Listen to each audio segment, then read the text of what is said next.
सोचना, सिर्फ एक ख्याल, क्या इसमें सच में इतनी ताकत है कि ये पूरी दुनिया बदल दे? आज हम थिंक एंड ग्रो रिच के उन्हीं राजों को खोलेंगे जिन्होंने आम इंसानों को इतिहास के पन्नों में अमर कर दिया है। तो चलिए शुरू करते हैं यह सफर। आखिर क्या है वो चीज, वो दीवार जो सफलता के रास्ते में सबसे बड़ी रुकावट बन जाती है? इस किताब की शुरुआत एक ऐसी कहानी से होती है जो ये राज खोलती है कि आखिर क्यों ज्यादातर लोग अपनी मंजिल से बस कुछ ही कदम पहले हार मान लेते हैं। ये कहानी है आर्यू डार्बी के अंकल की। सोच के देखिए, उन्होंने सोने की एक खान में अपनी जिंदगी भर की कमाई लगा दी, और जब सोना मिलना बंद हुआ तो उन्होंने गिव अप कर दिया, छोड़ दिया सब कुछ। उन्हें ये बिल्कुल भी अंदाजा नहीं था कि बेशुमार दौलत, उनके सपनों का खजाना, बस 3 फीट नीचे उनका इंतजार कर रहा था। तो यही है वो सबसे जरूरी सबक। टेम्पररी हार मतलब थोड़ी देर के लिए पीछे हटना परमानेंट फेलियर नहीं होता, बिल्कुल नहीं। असली फर्क तो इस बात से पड़ता है कि उस मुश्किल घड़ी में हम फैसला क्या लेते हैं, हार मान लेना या फिर डटे रहना। तो आखिर वो कौन सी अदृश्य दीवारें हैं जो लोगों को रोक लेती हैं? ये किताब कुछ ऐसे यूनिवर्सल फियर्स की बात करती है जो एक अनदेखी जेल की तरह काम करते हैं। एक ऐसी कैद जो लोगों को वो आखिरी 3 फीट पार करने से रोक देती है। इन्हें कहते हैं डर के 6 भूत। ये हमारे सपनों के पीछे पड़े रहते हैं, ये हमारी सोचने समझने की ताकत को कमज़ोर करते हैं, हमारे जोश की आग को बुझा देते हैं और हमारे सेल्फ कॉन्फिडेंस को धीरे धीरे खा जाते हैं। और नतीजा, सफलता बस एक सपना बनकर रह जाती है। तो सवाल यह है, इन डर की दीवारों को तोड़ा कैसे जाए? ये किताब हमें मन का एक ऐसा ब्लूप्रिंट देती है, एक नक्शा जो इन डरों को जड़ से खत्म कर सकता है। और इसकी शुरुआत होती है हमारे अंदर छुपे सबसे पावरफुल इंजन से। हर बड़ी से बड़ी अचीवमेंट की शुरुआत होती है एक बर्निंग डिजायर से, एक तीव्र इच्छा। ये सिर्फ एक चाहत नहीं है, नहीं, ये एक जुनून है, एक ऐसा मकसद जो सांसों में बस जाए, जो हर सोच पर हावी हो जाए। और ये सिर्फ कोई थियरी नहीं है, ये एक साइंटिफिक प्रोसेस है, एक पूरा सिस्टम। किताब इस डिजायर की अनोखी एनर्जी को असली दौलत में बदलने का एक प्रैक्टिकल 6 स्टेप फॉर्मूला बताती है। ये वो स्टेप्स हैं जो सपनों को ख्यालों से निकालकर हकीकत की जमीन पर लाते हैं, एक क्लियर गोल और एक सॉलिड प्लान में बदलकर। इसके बाद आता है विश्वास, यानी फेथ। ये वो अटूट यकीन है कि जो चाहा है वो हासिल होकर रहेगा, प्रूफ मिलने से भी पहले। ये मन के केमिस्ट की तरह काम करता है जो डिजायर को हकीकत में ट्रांसफॉर्म कर देता है। लेकिन ये विश्वास बनता कैसे है? ऑटो सजेशन के जरिए।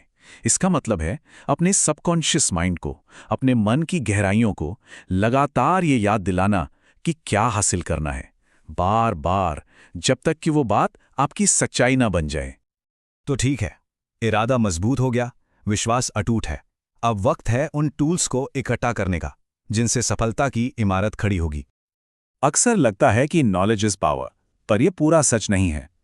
सफलता हर चीज के बारे में थोड़ा थोड़ा जानने से नहीं मिलती, बल्कि ये आती है स्पेशलाइज्ड नॉलेज से, एक खास मकसद के लिए जरूरी ज्ञान हासिल करने से और उसे एक A1 प्लान के साथ इस्तेमाल करने से।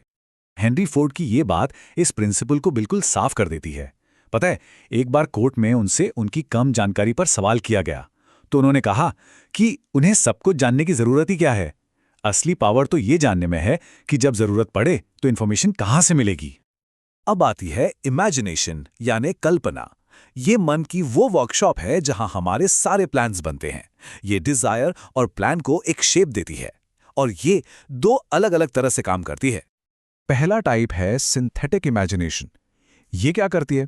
ये पुराने आइडियाज, पुराने कॉन्सेप्ट्स और एक्सपीरियंसेस को नई तरीके से जोड़ती है।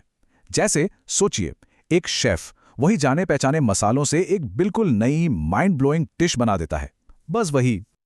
और दूसरा जो इससे भी ज्यादा पावरफुल है, वो है क्रिएटिव इमेजिनेशन। ये वो जगह है जहां से बिल्कुल नए रेवोल्यूशनरी आइडियाज आते हैं, जिसे हम कहते हैं ना, हंच या इंस्पिरेशन। ये वही है, ये अंतरात्मा की आवाज है जो ऐसे सॉल्यूशंस देती है जो लॉजिक से परे लगते हैं। तो फिर वो कौन सी एक क्वालिटी है, वो एक चीज जो हार मानने वाले डार्बी और कामयाब होने वाले फोर्ड के बीच का फर्क तय करती है? डार्बी ने यह सबक पता है किससे सीखा? एक छोटी सी बच्ची से।